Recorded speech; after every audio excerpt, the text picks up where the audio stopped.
J'ai un ami qui est économiste à Oxford. Il a eu un cancer il y a quelques années et il me raconte souvent son histoire qui s'apparente à un parcours du combattant. Il lui est arrivé de voir 16 médecins différents dans une année. À la fin, il ne savait pas trop quelle était la cohérence de sa stratégie thérapeutique.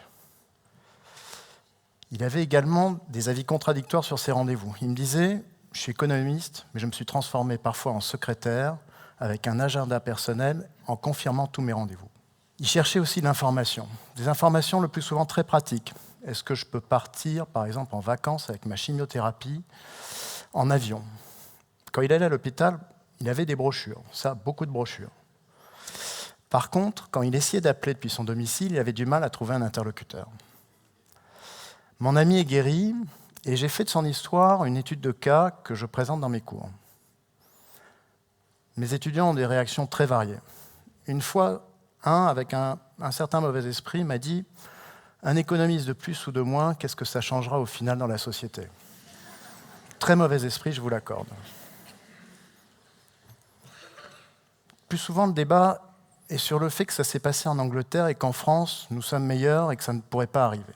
Moi, je ne le crois pas. Je crois que ces histoires ne sont plus des cas isolés et que le phénomène est universel. Au fond, l'organisation s'est terriblement transformée ces dernières années. Ça va beaucoup plus vite. Par exemple, la durée de séjour à l'hôpital s'est très nettement raccourcie. Nous avons beaucoup de métiers. Vous imaginez plus de 200 métiers recensés à l'hôpital, les métiers de la médecine de vie, du médico-social. Nous avons beaucoup d'options thérapeutiques. Des innovations très brillamment présentées aujourd'hui vont le prouver. Et puis, avec ces avancées thérapeutiques, nous avons maintenant beaucoup de malades en situation de chronicité qui ont des allers-retours multiples. Alors, si on réunit bout à bout tous ces éléments, on voit bien que l'organisation s'est transformée et que les parcours sont devenus très complexes. Ce que je veux dire par parcours, c'est que les patients vont à l'hôpital, retournent à leur domicile, le plus souvent, heureusement, ont des liens avec la médecine de ville, peuvent avoir des liens avec le médico-social et que c'est devenu très complexe. Il faut bien comprendre que ce parcours, dans ce cas-là, nécessite des besoins de coordination très importants. En gestion, dans notre domaine de recherche, c'est un élément qui est clé pour que le système soit fluide. Il faut comprendre que ce n'est pas forcément une étape particulière. Ce n'est pas la qualité d'un service hospitalier qui est en cause, ce sont les enchaînements. Le retour à domicile, le lien entre l'hôpital et la médecine de ville, le lien entre le sanitaire et le médico-social. Et je ne crois pas qu'on ait pris la mesure du phénomène.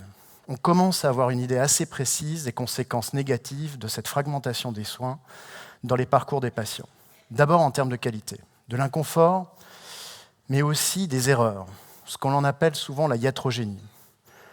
Est-ce que vous savez que 70% des événements iatrogéniques graves sont liés à des manques de coordination? La plupart sont liés à la sortie et à l'entrée de l'hôpital. En termes économiques, les gaspillages, les venues injustifiées à l'hôpital, les venues injustifiées aux urgences, les doublons de prescription, les erreurs d'orientation. Des études américaines commencent à documenter ces aspects et montrent que ces dépenses sont plus importantes que les dépenses liées au prix du médicament ou à la lourdeur administrative du système. Ce sont les dépenses les plus importantes à l'heure actuelle dans les systèmes de soins. Les conditions de travail des professionnels. Des études montrent que 15 à 30% du travail quotidien d'un médecin est consacré à des rattrapages de non-coordination. C'est d'autant plus important qu'on va manquer de médecins dans les prochaines années qu'il est fondamental de les centrer sur leur expertise médicale. Nous sommes face à un sujet universel, coordonner les parcours de soins. Alors que faire? 3 pistes. La première, jouer sur des fonctions de coordination. Ça ne veut pas dire que les personnes ne coordonnent pas, mais on a paradoxalement dans le système de santé à l'heure actuelle une absence de pilote de la coordination de l'ensemble du parcours. On est un peu comme dans un aéroport où des avions décolleraient sans tour de contrôle ou sans aiguilleur du ciel. On a de nouveaux métiers qui apparaissent, des case managers, des infirmières de coordination, des nurse navigators dont le nom évidemment évoque l'idée. Première idée, des fonctions de coordination. Deuxième idée, des nouveaux modes de paiement. Je ne vais pas rentrer dans un débat trop technique, mais nous sommes dans des systèmes où les paiements sont en silo. On paye l'hôpital d'un côté, on paye la médecine de ville de l'autre côté. On sait que de cette manière, on n'incite pas franchement à la coordination. Il y a des expérimentations qui montrent que des parcours dits à la coordination peuvent économiser jusqu'à 5 ou 10% des coûts existants. Si on rapporte ça, par exemple, au montant des maladies chroniques en France, 81 milliards d'euros par an, vous imaginez les économies qu'on peut faire.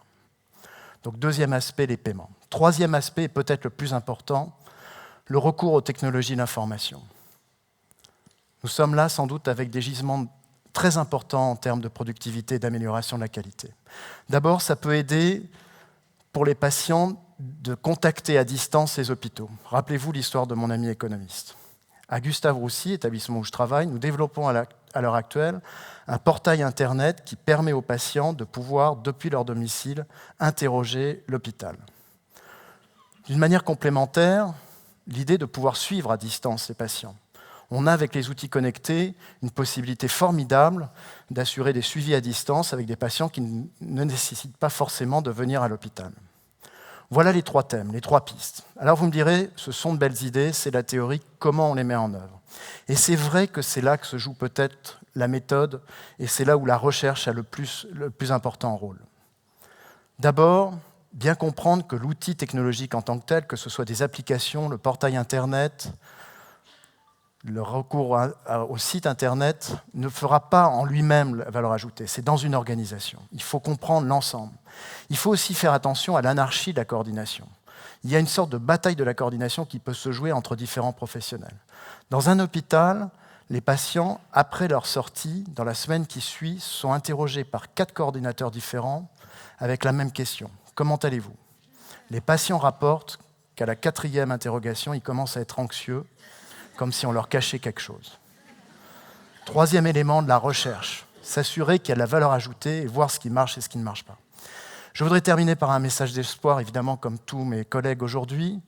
Je pense qu'avec les parcours coordonnés, on a déjà des initiatives en France qu'il faut soutenir, on a des références, on a les moyens, certainement, d'avoir un parcours plus efficient et de meilleure qualité, on a la possibilité de donner de la confiance aux patients, on a surtout la possibilité peut-être de laisser le patient le plus souvent à son domicile. Mesdames et messieurs, avec les parcours coordonnés, la chambre d'hôpital de demain sera peut-être tout simplement la chambre du domicile du patient avec des suivis à distance organisés. Je vous remercie.